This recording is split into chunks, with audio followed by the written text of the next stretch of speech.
যাকে না বানালে এই দুনিয়ার কুল কায়নাতের একটা ধূলিকণা সৃষ্টি করতেন না আল্লাহ পাক। তার শান মান প্রজ্বলিত করে তাকে নিয়ে একটা গজল লিখেছেন আমাদের প্রিয় কবি, সাম্যের কবি, আমাদের বিদ্রোহ কবি, আমাদের ভালোবাসার কবি কাজী নজরুল ইসলাম।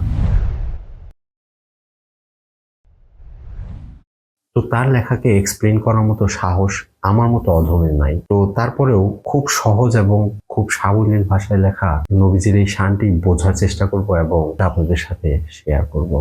তো আজকে দেখবো ত্রিভুবনের প্রিয় মোহাম্মদ এলোরে দুনিয়ায়, এই গজলটির ফিলোসফি কি। ত্রিভুবনের প্রিয় মোহাম্মদ। ত্রিভুবন মানে হচ্ছে ত্রি অর্থ তিন আর ভুবন অর্থ পৃথিবী, এইটাকে বোঝায় হচ্ছে ভুবন।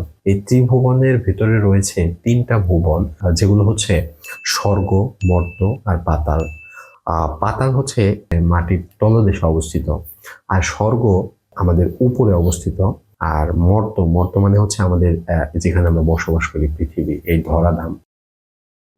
ত্রিভুবনের প্রিয় মোহাম্মদ। তো এখানে বলছেন ত্রিভুবনের প্রিয় মোহাম্মদ, মানে তিনটা ভুবনেরই প্রিয়, মানে সবাই এই ত্রিভুবনের যত উপাদান আছে সবার কাছেই হচ্ছে প্রিয়। প্রিয় বলতে যেটাকে বোঝায় ভালোবাসার পাত্র, চাওয়ার পাত্র, আকাঙ্ক্ষার পাত্র, অতি ভালোবাসার পাত্র যেটাকে বলে। হযরত মুহাম্মদ সাল্লাল্লাহু আলাইহি ওয়াসাল্লাম তিনি তিনটা ভুবনেরই প্রিয় একজন মানুষ। এলোরে দুনিয়ায় এলোরে দুনিয়া, মানে উনি এই দুনিয়াতে, এই ধরাধামে আসলো মানব বেশে বা মানুষের বেশ ধরে। সাগর আকাশ বাতাস দেখবি যদি, আইরে সাগর আকাশ বাতাস দেখবি যদি আয়, মানে সাগরকে ডাকতেছে, আকাশকে ডাকতেছে, বাতাসকে ডাকতেছে, সবাইকে ডাকতেছে যে তোরা সবাই আয় যদি দেখতে চাস আমাদের সবার প্রিয় হযরত মুহাম্মদ সাল্লাল্লাহু আলাইহি সাল্লামকে। কতটা মায়া, মমতা, ভালোবাসা নিয়ে এরকম রচনা করতে পারে সেটা আমার কল্পনার বাইরে। তো পরের লাইনে বলতেছে ধুলির ধরা বেহেশতে আজ জয় করিল দিল রে লাজ। জয় করিল দিল রে লাজ, ধুলির ধরা বেহেশতে আজ জয় করিল দিল রে লাজ। তো বলতেছে ধুলির ধরা মানে মাটির পৃথিবী বেহেশত জয় করে নিল। হযরত মুহাম্মদ সাল্লাল্লাহু আলাইহি সাল্লাম দুনিয়াতে বা মাটির বুকে উনি আসলেন বা তার আগমন ঘটলো। মাটি হযরত মুহাম্মদ সাল্লাল্লাহু আলাইহি সাল্লামকে পেয়ে সে বেহেশতের থেকেও বেশি কিছু জয় করে নিল, এবং কি বেহেশতকে সে লজ্জা দিল যে দেখো আমার কাছে কে এসেছে, যাকে না বানালে তুমি আমি কোনো কিছুই সৃজন হতাম না, তো সেই মহামানব এসেছে আমার কাছে। তারপরের লাইনে কবি নজরুল বলতেছেন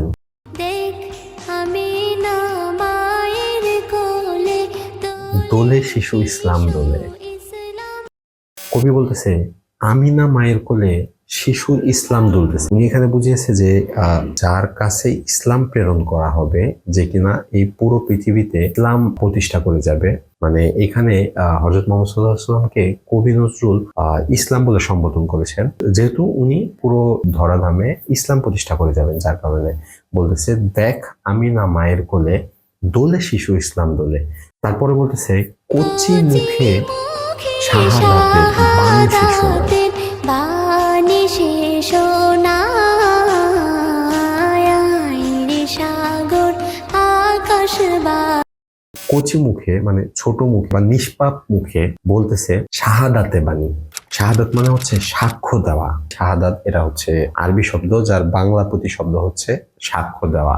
মানে নিষ্পাপ মুখে সে শাহাদাতের বাণী শোনাচ্ছে, মানে সাক্ষ্য দিচ্ছে সেই আল্লাহ পাক, সেই পরম সত্তা মহান রাব্বুল আলামিনের, আল্লাহ এক অদ্বিতীয়, তার কোনো শরীক নেই, এই যে এইটাই সে সাক্ষ্য দিচ্ছে, মানে শাহাদাতের বাণী শোনাচ্ছে।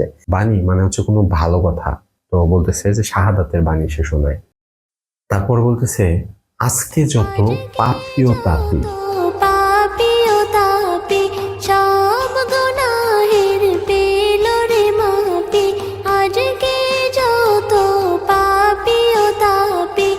সব গুনাহের পেল মাফি।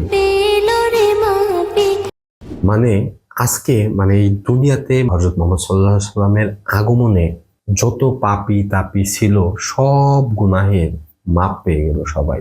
দুনিয়া হতে বেইনসাফি জুলুম নিল বিদায়। দুনিয়া হতে বেইনসাফি জুলুম নিল বিদায়। হযরত মুহাম্মদ সাল্লাল্লাহু আলাইহি সাল্লামের আগমনে আর দুনিয়া থেকে যত জুলুম অন্যায় অত্যাচার ছিল সবকিছু বা যত বেইনসাফি সবকিছু চলে গেল বা সবকিছু শেষ হয়ে গেল। তারপর বলতেছে নিখিল দরুদ পড়ে লয়ে নাম সাল্লাল্লাহু আলাইহি ওয়াসাল্লাম। নিখিল মানে হচ্ছে সম্পূর্ণ, মানে পুরোপুরি পুরোটা। নিখিল দরুদ মানে সম্পূর্ণ দরুদ পড়ে লয়ে নাম মানে তার নাম নিয়ে সাল্লাল্লাহু আলাইহি ওয়াসাল্লাম। জিন পরি ফেরেশতা সালাম জানায় নবীজির পায়ে। এই দুনিয়াতে যত জিন পরি সৃষ্টির যত মাখলুকাত আছে সবাই তার নামে দরুদ পড়ে তার নাম নিয়ে তার প্রতি সবাই সালাম জানায়। পায় মানে হচ্ছে পায়ে না, আমাদের যে পা, আমরা যে পা দিয়ে হাঁটি সেই পা না, পায় মানে হচ্ছে তার দিকে সালাম জানায়।